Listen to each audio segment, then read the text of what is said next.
Nel, may na-veto ba ang Pangulo sa budget? Yes, Ella, mayroong binito si Pangulong Ferdinand Marcos Jr. mula dito sa 2025 General Appropriations Act. Ayon kay Pangulong Marcos, kabuuang 194 billion pesos na line items ang kanyang binito o hindi inaprubahan mula sa original na panukalang budget na 6.352 trillion pesos. Bumaba ito ng bahagya sa 6.326 trillion pesos. Ayon sa Pangulo, hindi maaari ang panawagan na i-veto ang buong panukalang budget sa susunod na taon.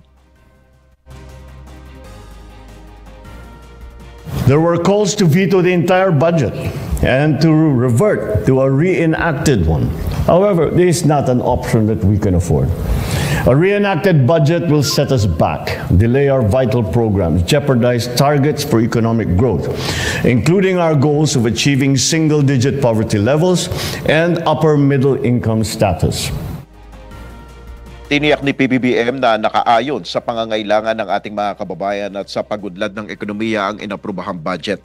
Ayon naman kay Budget Secretary Amenah Pangandaman, sa 194 billion vetoed items, 26 billion pesos ang direct veto o tuluyan tinanggal na items sa ilalim ng Department of Public Works and Highways. 164 billion pesos ang mula sa unprogrammed appropriations.